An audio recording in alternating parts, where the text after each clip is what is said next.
तर मंत्री धनंजय मुंडेंवरील आरोपांबाबत भगवानगडाचे महंत नामदेव शास्त्री यांनी आपली भूमिका जाहीर केली आहे। धनंजय मुंडे हे गुन्हेगार नाहीत, ते खंडणी गोळा करणारे नाहीत असं नामदेव शास्त्रींनी म्हटलंय। 53 दिवसांपासून मुंडेंची मीडिया ट्रायल सुरू आहे असं म्हणत नामदेव शास्त्रींनी धनंजय मुंडेंची पाठराखण केली आहे। धनंजय मुंडेंना जाणीवपूर्वक त्रास दिला जातोय असंही शास्त्रींनी म्हटलंय। बीडमधील जिल्हा नियोजन बैठक संपल्यानंतर अन्न आणि नागरी पुरवठा खात्याचे मंत्री धनंजय मुंडेंनी भगवानगडावर मुक्काम केला। बैठकीनंतर धनंजय मुंडेंनी भगवानगडावर दर्शन घेतलं आणि नामदेव शास्त्री यांच्याशी धनंजय मुंडेंनी आरोपांविषयी चर्चा केली।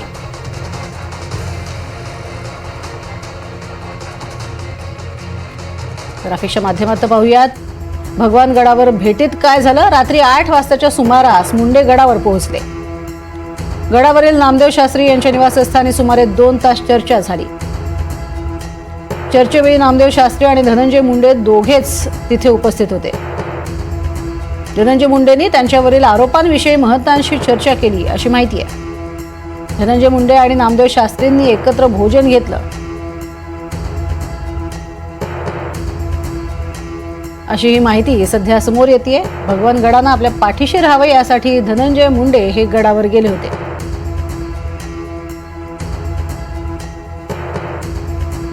यावरती धनंजय मुंडे हे गुन्हेगार नाहीत, खंडणी गोळा करणारे नाहीत असं नामदेव शास्त्री यांनी म्हटलेलं आहे आणि त्यांच्या पाठीशी आपण आहोत असंही नामदेव शास्त्री यांनी म्हटलेलं आहे। भगवानगडावरती जाऊन या दोघांमध्ये चर्चा झाली आणि या चर्चेतनं नंतर नामदेव शास्त्री यांच्याशी संभाषण झाल्यावरती त्यांनी माध्यमांना ही माहिती दिली की मीडिया ट्रायल एकीकडे सुरू आहे असं त्यांचं म्हणणं आहे आणि ही मीडिया ट्रायल जी आहे ती थांबवली जावे, मुंडेंना जाणीवपूर्वक त्रास दिला जातोय असं नामदेव शास्त्रींचं म्हणणं आहे। नेमकं नामदेव शास्त्रींनी म्हटलंय काय तेही पाहूयात। सामाजिक बोललो, आध्यात्मिक बोललो, 2-2.5 तास चर्चा झाली त्यांची।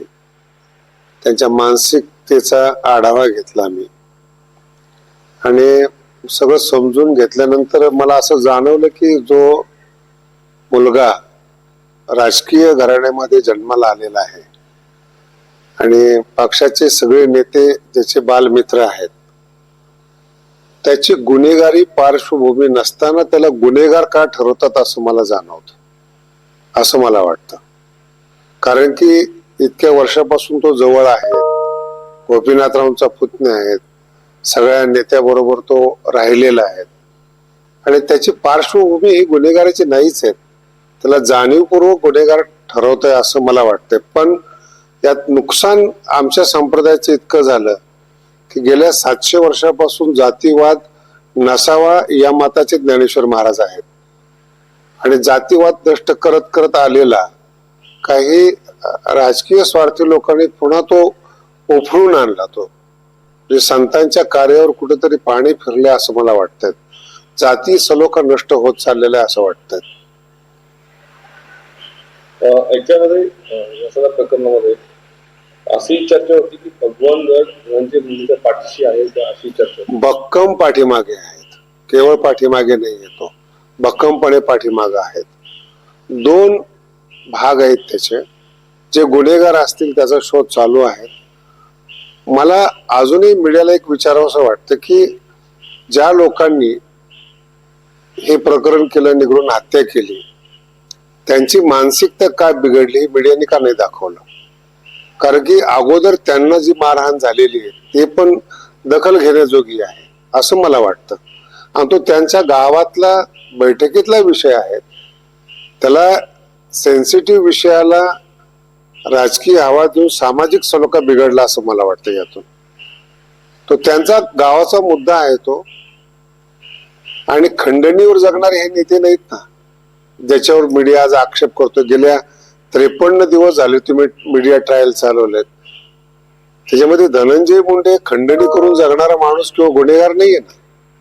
त्याला तुम्ही कायमस्वरूपी हेच ठरवताय ना तुम्ही, त्याची पार्श्वभूमी ती नाहीये ना।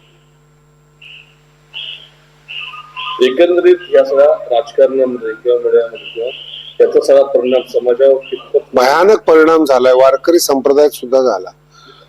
जातीवाद ज्या लोकांना माहिती नाही त्याला सुद्धा मीडियाद्वारे जातीवाद माहिती झाला।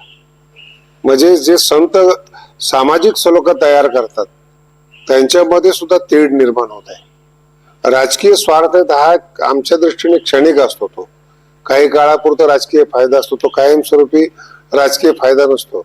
पण कायमस्वरूपी सलोखा बिघडून सामाजिक पाप करणं या माणसाला कधी समाधान मिळत नसतं. आता सत्तेमधील काही आमदार असतील, काही विरोधक असतील, ते देखील आता राजीनाम्याची मागणी करतात. कसं पाहत आहे तो त्यांचा खाजगी विषय आहे. मी सामाजिक स्तरावर तुम्हाला बोलतोय.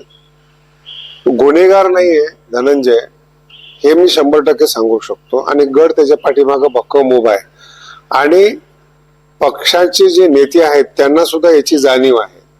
बाकी हा जो विषय आहे किती ताणायचा किंवा धरायचा हा ज्याचा त्याचा विषय आहे. जाणून बुजून टार्गेट केलं जात आहे 100% जाणीवपूर्वक त्रास दिला.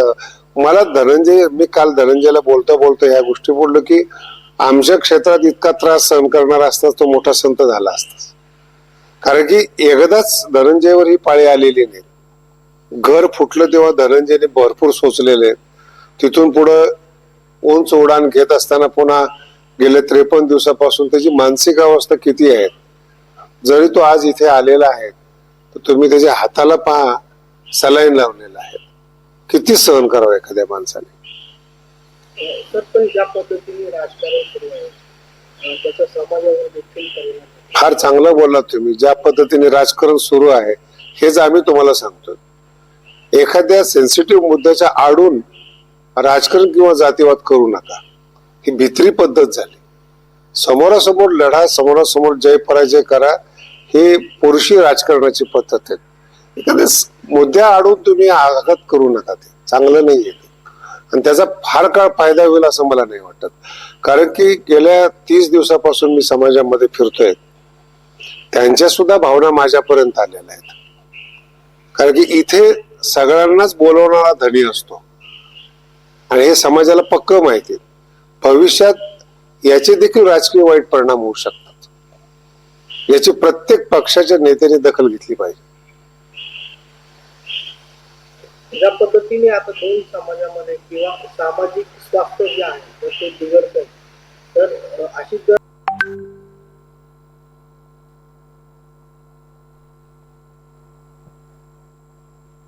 राजकारण सुरू राहिलं तर येणाऱ्या काळात कशी परिस्थिती. पण मला सुद्धा याच्यामध्ये असं वाटतं की मीडियाने सहकार्य करून जातीय सलोखा संत ज्याप्रमाणे समाप्त करतात तसं मीडियाने देखील याच्यात सहकार्य करावं आणि जातीय सलोखा बिघडू नये याची दक्षता घ्या. तुम्ही काही आव्हान कराल का?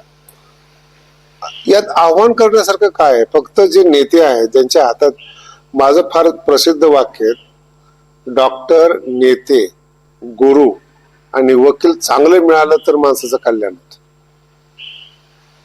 याच्यात एक जरी माणूस चुकीचा मिळाला तर तुमचं आयुष्य उद्ध्वस्त होतं.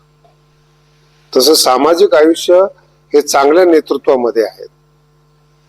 जेवढं नेतृत्व चांगलं असेल समाज स्वस्थ असेल. विकृत नेतृत्व समाजाला कधीही खड्ड्यात नेणार असतं. थँक्यू. तर नामदेव शास्त्री यांनी दिलेली ही प्रतिक्रिया आपण पाहिली. या प्रतिक्रियेतनं त्यांनी मीडिया ट्रायल सुरू असल्याचं म्हटलंय आणि बीडमध्ये जी घडलेली घटना आहे त्यावर तुम्ही का लक्ष देत नाही असंही त्यांनी म्हटलंय. घडलेला प्रकार नेमका काय आहे त्यावरती सुद्धा त्यांनी भाष्य केलंय.